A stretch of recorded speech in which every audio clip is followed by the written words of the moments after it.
Hello and welcome, this is your Funky Wonky with Let's Play Fallout New Vegas Blind, episode, what are we on now, 64, 65, something like that. We're still talking with Caesar. What is decimatio? It means decimation, but in ancient Rome the word had a very specific meaning, a punishment for cowardice. The legionaries are lined up in ranks. Every 10th man steps forward and is beaten to death by his brothers. Fun. It instills a certain robust obedience. I assume he'll lead the assault on Hoover Dam. Yes. This time my legionaries will be more frightened of the commander behind them than the enemy before them. There will be no failure this time, no retreat, no years of gathering slaves and resources for another assault. With Linnaeus to drive the legion forward, the dam will be taken. It will be our bridgehead across the Colorado. Yeah, this is probably going to be... why'd you lose the first battle? It's not going to happen again, that's all I have to say about it.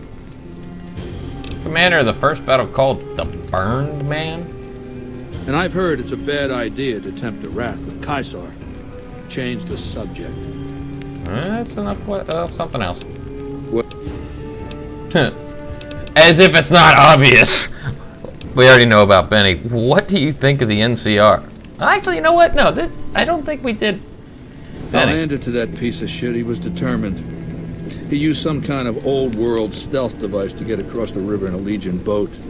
Seems the device ran out of juice once he got here, but he was dressed like a legionary. He was caught just outside the weather station. See, thing is, he didn't change his hairstyle. To go to all that effort and fail because you're too vain to mush your hair. What happened after he was caught? He was brought before me along with the platinum chip. That's how I knew he wasn't some kind of profligate infiltrator. Benny tried to sell me a story, but Lucius has a way of coaxing the truth out of captives. Everything just comes spilling out. Something else. What? NCR. Do you want my opinion as a former citizen or future conqueror? Actually, my opinion's the same either way. As a young man, I was taught to venerate President Tandy of Shady Sands, the founding mother of the new California Republic. Did you know her presidency lasted 52 years? And that her father, Aradesh, was the Republic's first president? Yes. Does that sound like a democracy to you? Or a hereditary dictatorship? She was voted into office each time. Because the council didn't dare oppose her. She was too popular. She had the people's love. That's how a democracy works. So things ran smoothly, more or less. And as soon as she was gone, as soon as there really could be democracy, what happened then? Good question. Ever since losing its queen, the NCR has been weaker, more diffuse. Democracy has been its weakness, not its strength. How's it weak? Greed runs rampant. The government is corrupt, accepting bribes from Brahmin barons and landowners to the detriment of citizens. The NCR is a loose conglomerate of individuals looking out for themselves. It's lost virtue. No one cares about the collective, the greater good. It's not built to last. I'm just hastening the inevitable. Surely it's a powerful foe. Of course. The most powerful my legion has faced. Also the first to which I am ideologically opposed. Until now, every tribe I've conquered has been so backwards and stunted, enslavement has been a gift bestowed upon them. My conquest of the Mojave will be a glorious triumph, marking the transition of the Legion from a basically nomadic tribe to a genuine empire. Just as my namesake campaigned in Gaul before he crossed the Rubicon, so have I campaigned and will cross the Colorado. Something else. What else did you want to know? Mr. House. I know he's a coward, hiding behind an army of robots ensconced in that tower of his like a wizard in one of those Grognak comic books. Some say he's a man, others a machine. I don't care. He's in the way. Something else. What else did you want to know?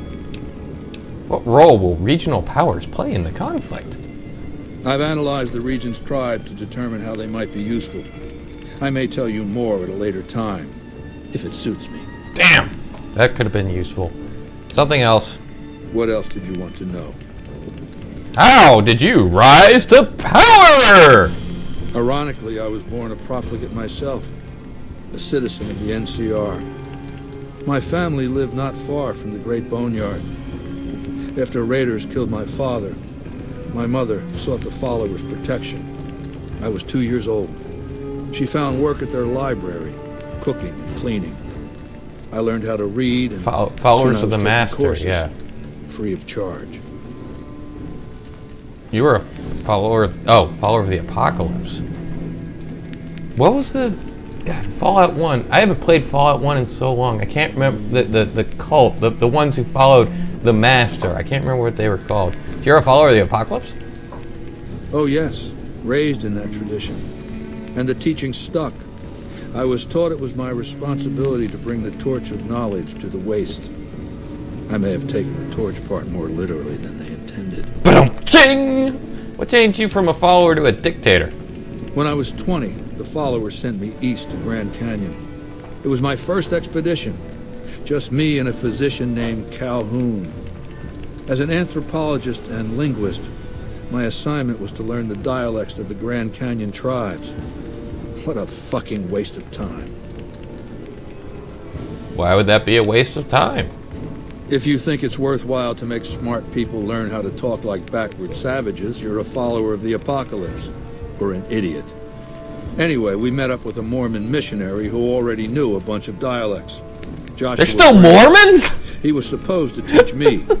But before that went too far, the Blackfoot tribe captured us to hold us for ransom. They were a backward bunch. But the real problem was, they didn't know how to fight. What was wrong with the Blackfoot? The Blackfoot were at war with 7 other tribes, each just as pissant as they were. But outnumbered like that, they weren't going to last long. It's one thing to be taken hostage, another to be lashed to a sinking ship. So over Calhoun's objections, I decided to take certain steps. Oh? I taught them how to use the guns they already had, how to strip and clean them, how to breathe when pulling a trigger, how to reload ammunition. They looked at me like I was some kind of a sorcerer. So I taught them how to make explosives and started drilling them on small unit tactics. If there's anything I learned as a follower of the Apocalypse, it's that there's a lot of good information in old books. Preach it! And? Divide et impera, divide and conquer. I led the Blackfoot against the Ridgers, their weakest enemy.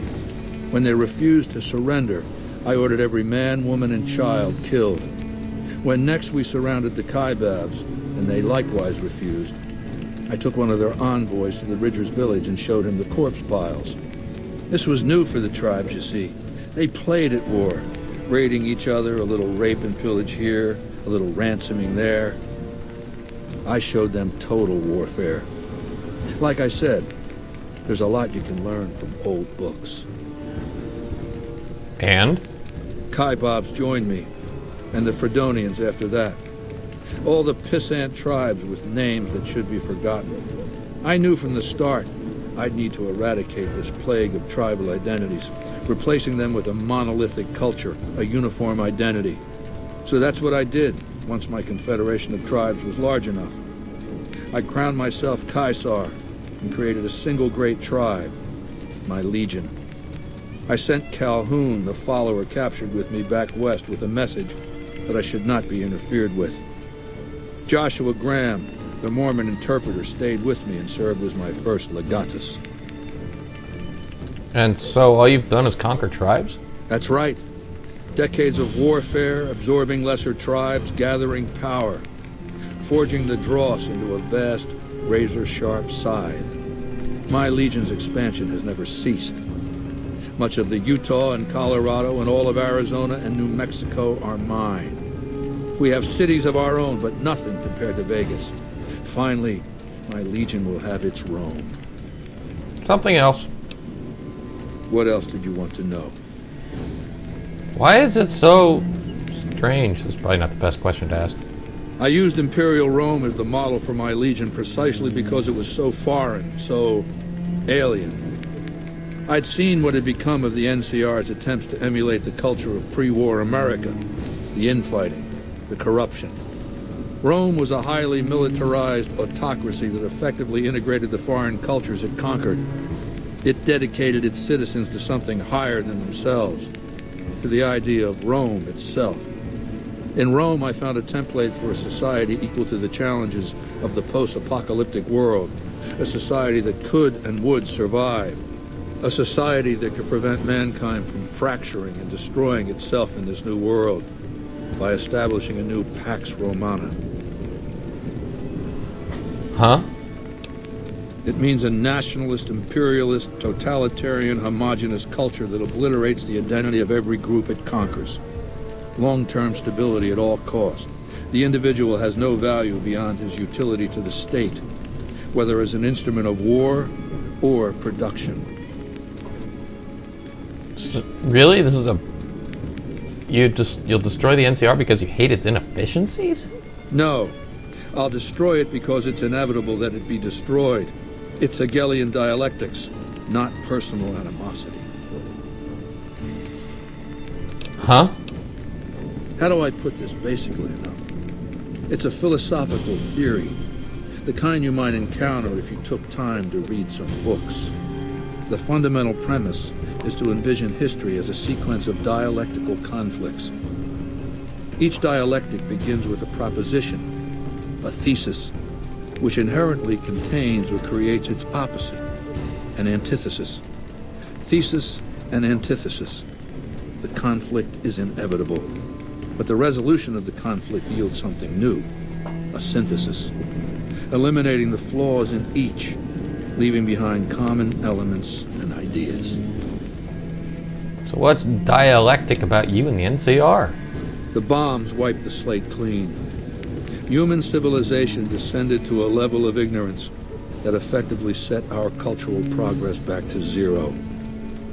The NCR has all the problems of the ancient Roman Republic. Extreme bureaucracy, corruption, extensive senatorial infighting. I don't know, bureaucracy's good for your capital. Just as with the ancient Republic, it is natural that a military force should conquer and transform the NCR into a military dictatorship. Thesis and antithesis. The Colorado River is my Rubicon. The NCR Council will be eradicated, but the new synthesis will change the Legion as well. From a basically nomadic army to a standing military force that protects its citizens and the power of its dictator. I think that's it, but something What else? else did you want to know? We already know about the machine. Something else? What? Something. Clicky, clicky, clicky. That's enough. What else? Goodbye. Complete your mission. No. This has been fun, Until interesting, Mr. Hauser entertaining is even. dealt with, you and I have nothing to talk about.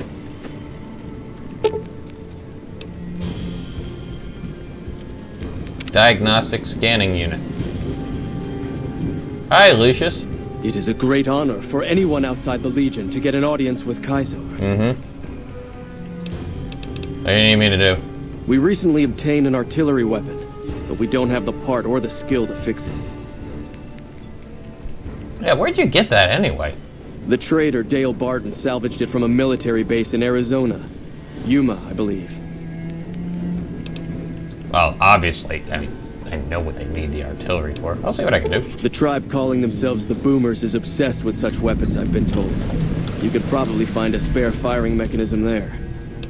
Anything else? I'm about out of time.